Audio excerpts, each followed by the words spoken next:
우리 오늘 가정 행복 주일인데요. 우리 가족들 함께 예배드리기 전에 주님 전에 나오신 우리 모든 가족들마다 하나님께서 크신 은혜와 축복을 허락해 주실 줄로 믿습니다.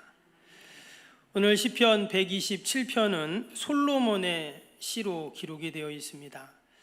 근데 솔로몬이 이 시를 지을 때 앞에 표제를 보시면 뭐라고 되어 있냐면 성전에 올라가는 노래 또는 성전에 올라가면서 부르는 노래라고 그렇게 시제가 되어 있습니다. 여러분, 인류 이스라엘 역사 가운데 가장 부강했던 부유했던 영화를 누렸던 때가 언제인가?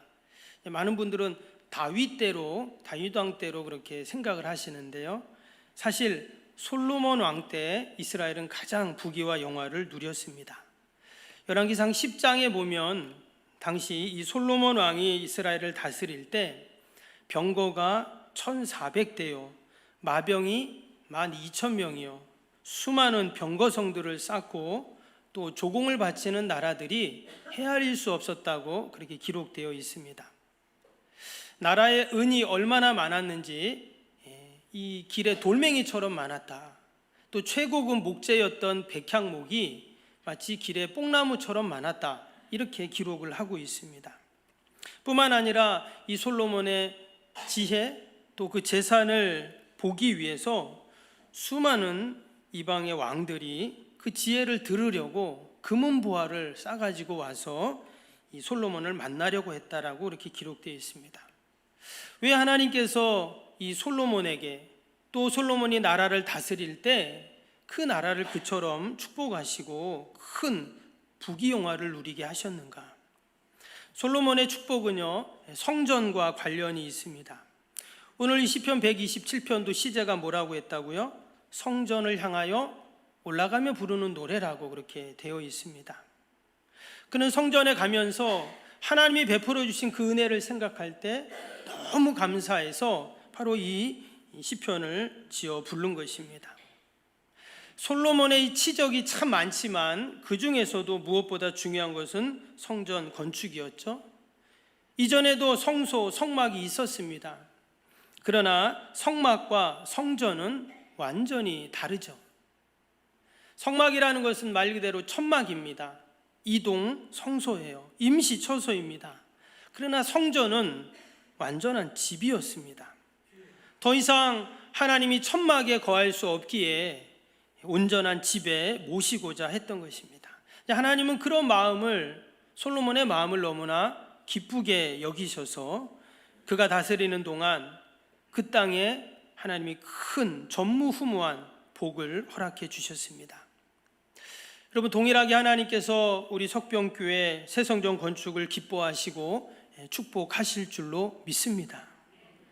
그리고 솔로몬에게 주셨던 그 갑절의 은혜와 축복을 분명히 우리의 가정마다 사업장마다 우리 자녀들에게 여러분 부어 주실 줄로 믿습니다. 이쪽만 아멘 하시네요. 주실 줄로 믿습니다. 여러분, 우리 시대에 성전을 지을 수 있다는 것, 또 내가 함께 동참하고 또 정성과 마음을 다할 수 있다는 것이 너무나 큰 축복 중에 축복입니다. 그러면 솔로몬이 하나님이 이런 복을 주신 것이 단순히 성전이라는 건물을 지었기 때문은 아니었죠. 사실 눈에 보이는 건물은 언제든지 없어지고 사라질 수 있습니다. 실제로 솔로몬이 지었던 성전은 다 허물어졌습니다.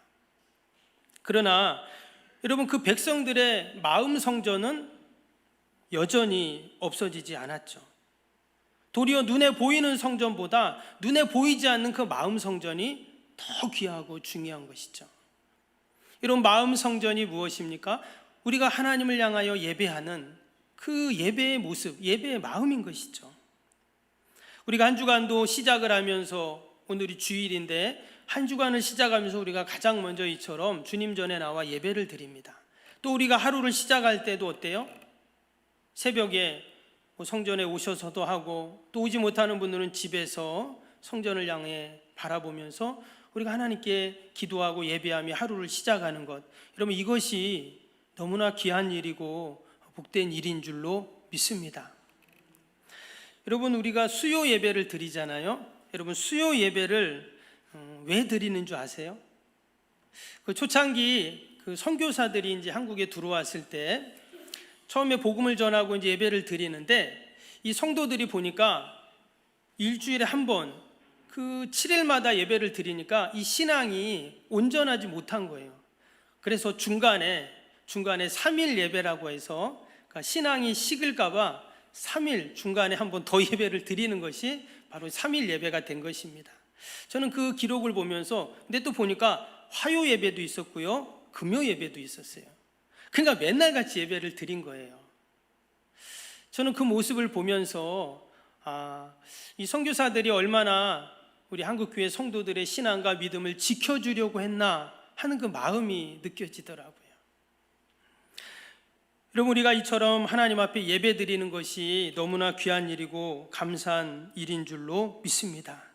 그래서 우리가 성전에 올 때마다 어떠한 마음으로 와야 됩니까?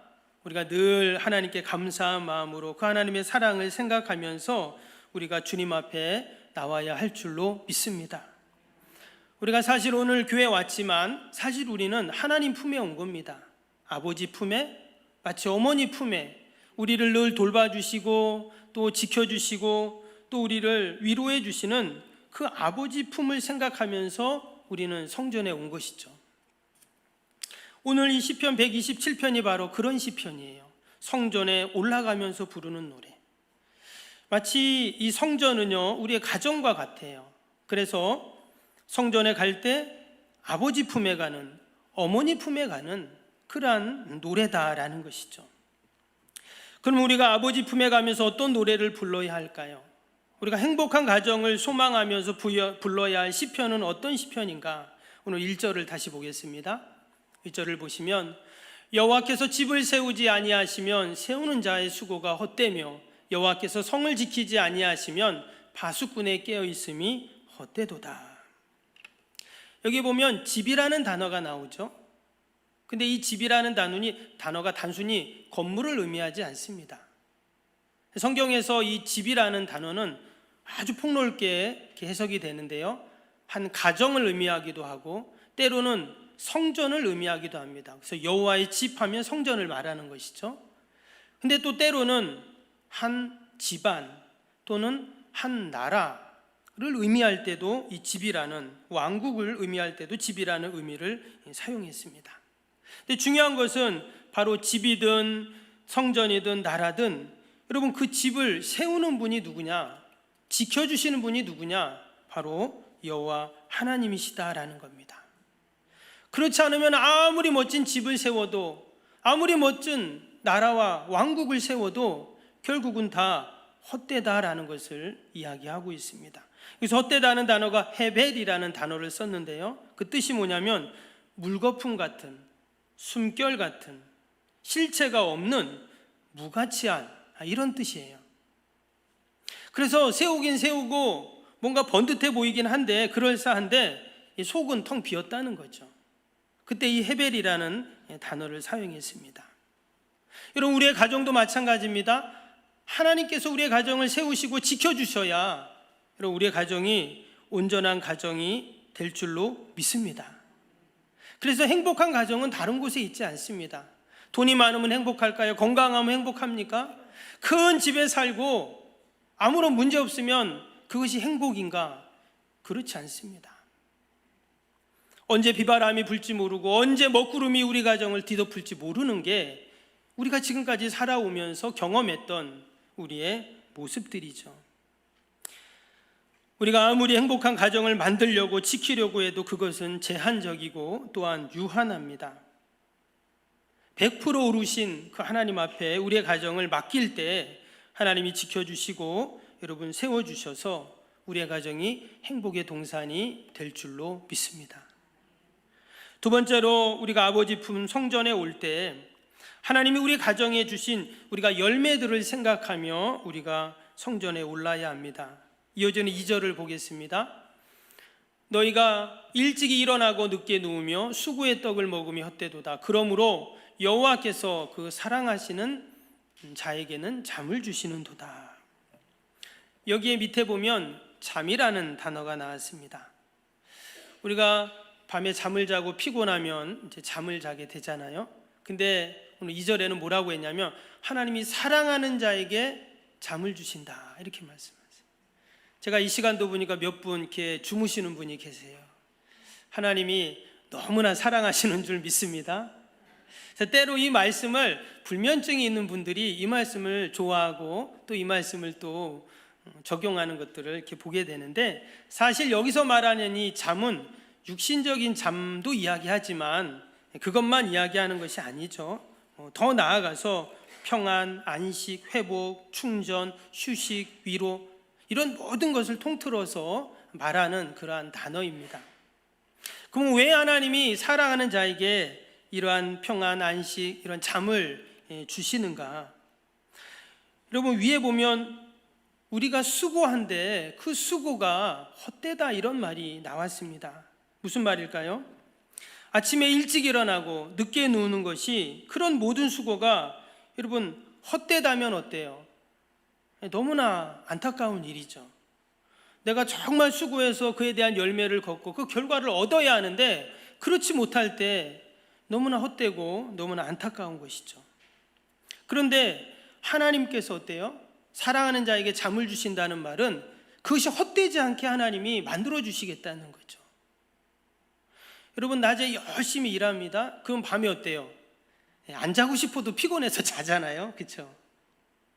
즉 하나님께서 우리의 모든 수고를 아시고 그 수고에 대한 열매를 주시고 결과를 주신다는 거예요.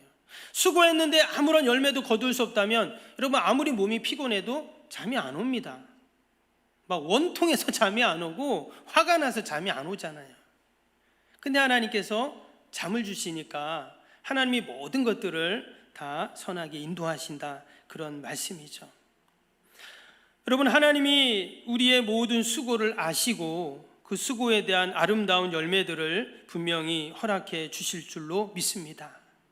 우리의 가정도 마찬가지입니다. 우리의 가정, 누구보다 우리가 행복을 위해서 얼마나 수고합니까? 우리 부모님들은 열심히 일하시고 돈을 벌고, 또 우리 자녀들도 열심히 공부하고, 지난주에도 말씀드렸지만 우리 어르신들 젊었을 때 자녀들 다 키워서 출가시켰는데 이제 끝난 줄 알았더니 아니에요. 김장철 되면 김장 보내야죠, 미역 다 말려 보내야죠, 과메기 껍질 보내야죠, 오징어 말려 보내야죠. 도리어 젊을 때보다 더 자녀들을 위해서 더 수고하고 또 헌신하는 그 모습들을 우리가 보게 됩니다. 왜? 행복하기 위해서. 우리 자녀들의 가정의 행복을 위해서 그렇게 수고를 마다하지 않는 것이죠. 그런데 여러분, 진정 우리의 가정의 주인이 누구신가? 하나님이심을 알고 우리가 하나님께 맡겨드리고 하나님의 도움을 구할 때 하나님께서는 우리의 모든 수고에 합당한 열매를 주시고 또한 우리에게 단잠을, 그런 은혜와 복을 주시는 줄로 믿습니다. 다시 한번 우리의 가정의 주인이 오직 여호와 하나님이심을 고백하는 여러분, 저와 여러분이 되시기를 주님의 이름으로 축복합니다. 마지막으로 행복한 가정을 위해 우리가 아버지 품, 성전으로 향할 때 우리가 부를 시편, 감사이죠. 특별히 자녀들에 대한 감사입니다. 오늘 3절부터 마지막 5절까지 자녀에 대한 이야기가 지금 나오고 있어요. 보라, 자식들은 여호와의 기업이요 태의 열매는 그의 상급이로다. 젊은 자의 자식은 장사의 수중에 화살 같으니 이것이 그의 화살통에 가득한 자는 복되도다. 그들이 성문에서 그들의 원수와 담판할 때에 수치를 당하지 아니하리로다. 아멘. 여기서 한 가지 단어가 눈에 우리에게 띕니다. 바로 상급이라는 단어입니다. 하나님께서 우리에게 자녀들을 주실 때 상급으로 주셨다, 이렇게 지금 표현합니다. 때론 우리가 자녀 때문에 힘들 때도 있어요. 마음고생할 때도 있습니다. 또 괴로울 때도 있습니다. 그런데 하나님이 우리에게 자녀를 어떻게 주셨다고요? 상급으로 주셨다, 이렇게 지금 말씀을 합니다. 근데 이 말씀을 잘 생각해 보면은요, 여러분, 우리가 자녀 때문에 때로 위로받습니다. 용기를 얻어요. 자녀 때문에 내가 참고 인내하고 또 직장 다니잖아요. 지난주에도 말씀드렸지만, 아이고, 내가 애들 때문에 산다, 애들 때문에 살아. 여러분, 애들 때문에 우리의 가정이 지켜집니다. 여러분, 하나님께서 우리에게 우리의 자녀들을 분명 상급으로 주셨는 줄로 믿습니다. 우리에게 잉태의 기쁨, 양육의 기쁨, 또 그 출산의 기쁨, 하나님이 다 우리에게 주셨습니다. 때가 되면 우리는 우리의 자녀들을 신실한 하나님의 자녀들로 양육해서 세상으로 파송해야 할 그런 사명이 여러분 우리에게 분명히 있는 줄로 믿습니다. 우리가 잘 아는 미국의 16대 대통령이었던 아브라함 링컨의 가정은 세상의 기준으로 보면 아주 불행한 가정이었습니다. 아브라함이 태어날 때 그의 아버지는요, 3번째 파산을 했다고 해요. 그래서 모든 가산을 정리하고 시골로 낙향을 하게 됩니다. 근데 그의 어머니 낸시 여사가 이 아브라함이 링컨이 10살 때 죽게 됩니다. 풍토병으로. 그리고 링컨은 그의 나이 20살 때 자기의 누이를 잃게 됩니다. 42살 때 사랑하는 아들, 5살 된 아들을 잃게 되고 55살 때 12살 된 아들이 죽는 슬픔을 겪게 됩니다. 수많은 이런 사랑하는 가족들과의 이별, 아픔을 경험해요. 이것뿐만이 아니었죠. 그는 크고 작은 선거에서 7번이나 낙선을 하게 되고 사업도 2번이나 실패하게 되고 그로 인해서 많은 빚을 지게 되는데 그 빚을 갚는데 17년이나 걸렸다고 합니다. 여러분, 이 정도면 어때요? 낙심할 만하잖아요. 다 포기할 만하죠. 그런데도 이 링컨이 실패할 때마다 주저하지 않고 오뚜기처럼 툭툭 털고 일어났다는 거예요. 어떻게 그렇게 했는가? 그가 어릴 때 어머니로부터 물려받은 성경책 한 권 때문입니다. 링컨은 자기 대통령 취임 석상에서 그 어머니에게 물려받은 성경책을 들고 나와서 이렇게 고백했대요. 한번 성경책 보여주실래요? 사진?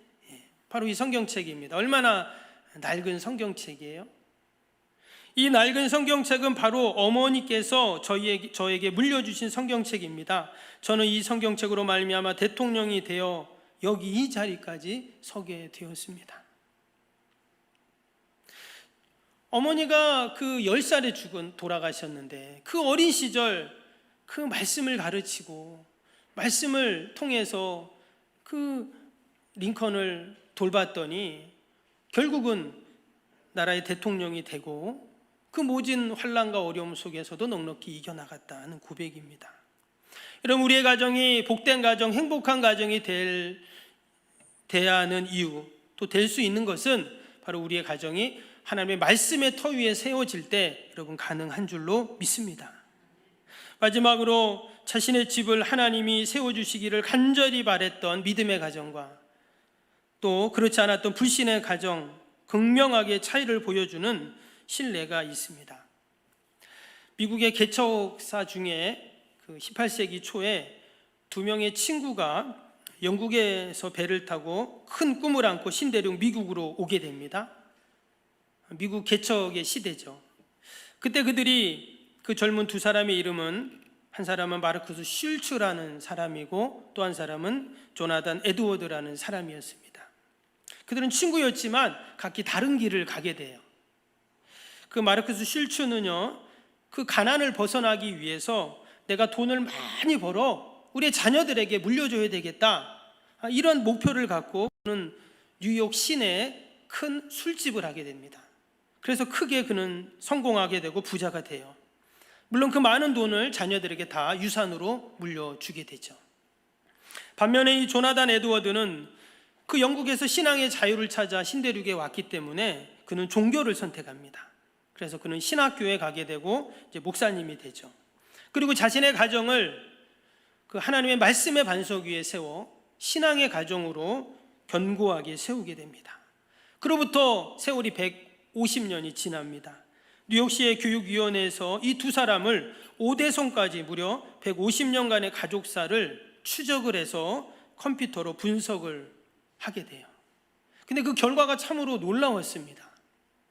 이 마르쿠스 슐츠라는 그 사람의 자손들은요, 150년 동안 1062명이라는 자손을 두었는데요.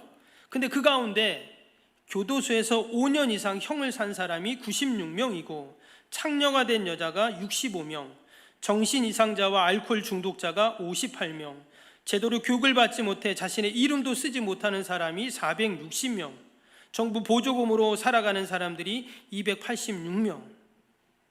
그래서 그들이 정부의 돈을 그렇게 받아 사는 사람들이 그 돈이 무려 1억 5천만 불, 우리 돈으로 1,800억이라는 국고 손실을 보게 되었다는 거예요.